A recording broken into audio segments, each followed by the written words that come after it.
Hi. Um, Today is Sunday and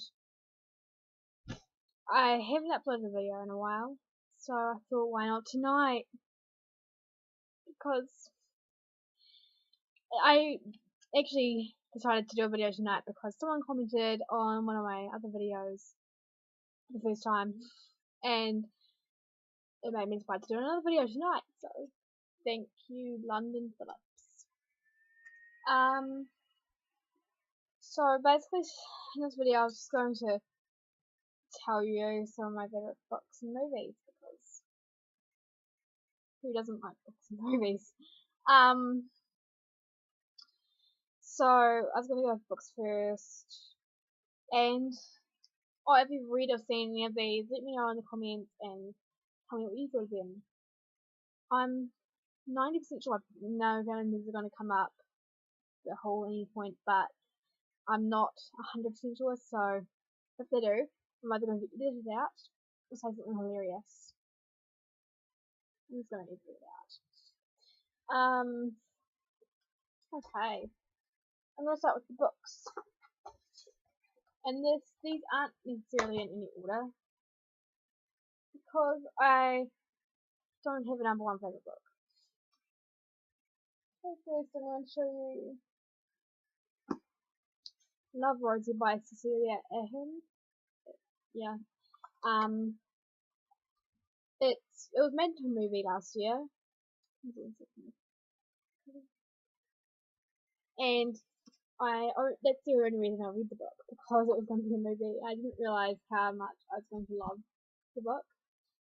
It was really cute and funny and sweet, and I just loved it. It's kind of like the female equivalent of Nicholas Sparks.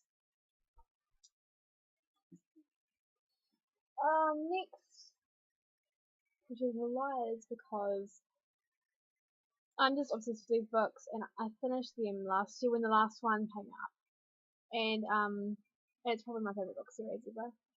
It's because it's so interesting. Next, Burn for Burn by Jenny Han and Stephen Bian. I'm really sorry if I said that wrong. I think I did. It's kind of like Little Lies, only if it had a supernatural sort of theme to it. Which probably gave the last two of the series away, but it's a really good series. It's a trilogy. The last one came out late last year, and they're so good. The Perks of Being a Wallflower. I've read this book twice now, and each time I've tried to hate it, but I never can. So that's why that's on this list, because amazing. Next, Eleanor and Park. These bookmarks are actually from whenever I found something adorable. And as you can see, it's pretty much every 5 pages. So it's really cute. It's adorable.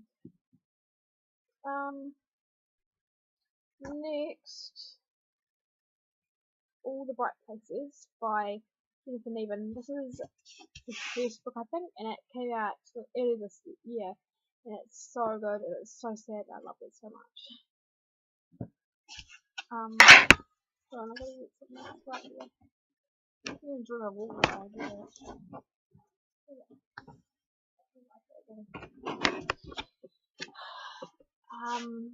Next, We Were Lies by E. Lockhart, because the ending just totally surprised me, and I cried for basically 3 hours after reading it. This wig is seriously reminding me why I cut all my hair off. And there's another one out here. Carrie by Stephen King. This was Stephen King's first book, and my first Stephen King book.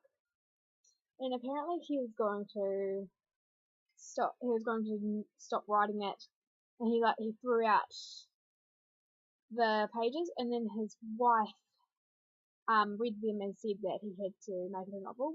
Luckily he did, because it is so good. The last book is The Agony of Alice by Phyllis Reynolds Naylor. It's the first in the Alice series, and they're sort of middle grade books until they get to the last half of the series where they become more young adults. These books actually they taught me a lot, and they're really good for when you're in the sort of 10, 11, 12 age. So as I said before, the last half of the series is a bit older, but the first books are definitely incredible. Really helpful. Okay, so that's the books. Now, movies. I'm really tired if I can't see. I got no sleep last night.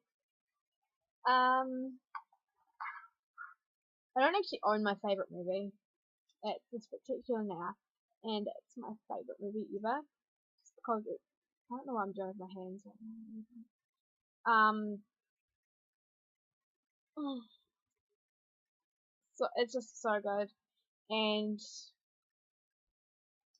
just watch it. It's starring Shailene Woodley and Miles Teller, and that ruined Divergent for me. So sorry. Movies. I watched this last night with my sister, and I was slightly embarrassed that this is my favorite movie. And then I thought, well, it's not that bad.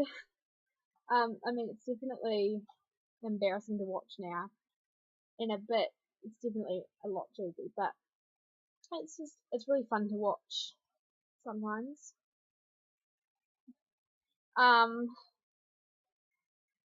It's kind of a funny story.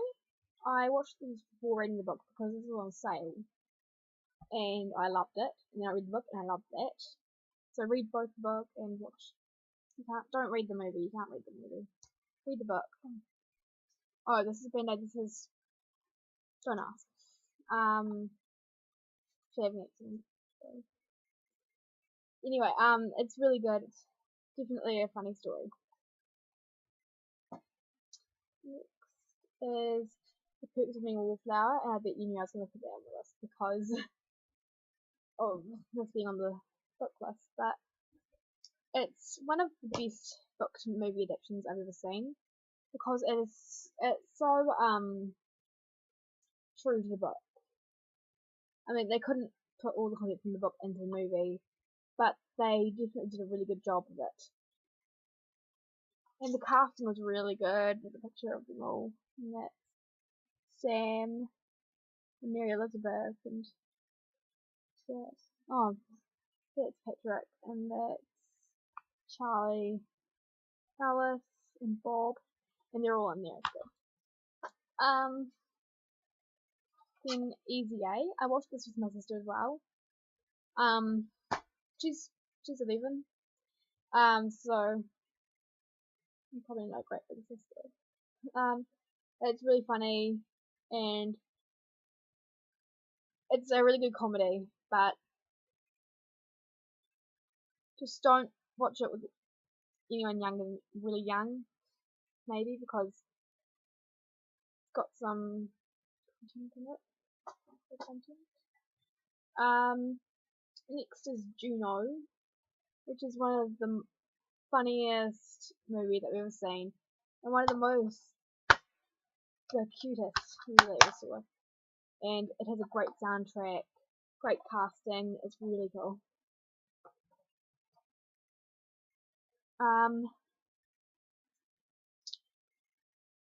I also one of the Mean Girls, obviously. But I don't have that either. Why do I keep doing that? Let's note down. Pitch Perfect, because I actually have yet to meet someone, a teenager, who doesn't like Pitch Perfect, because my mum didn't like it actually. She liked the second one better, and I thought, okay. But the first one is definitely a lot better than the first. Second, second. I'm sorry, I told you I was tired. So that's it for the video. Hope you enjoyed. If you liked it, click like and subscribe. If you didn't like it, then I'm sorry. Um, okay, see you soon. Bye.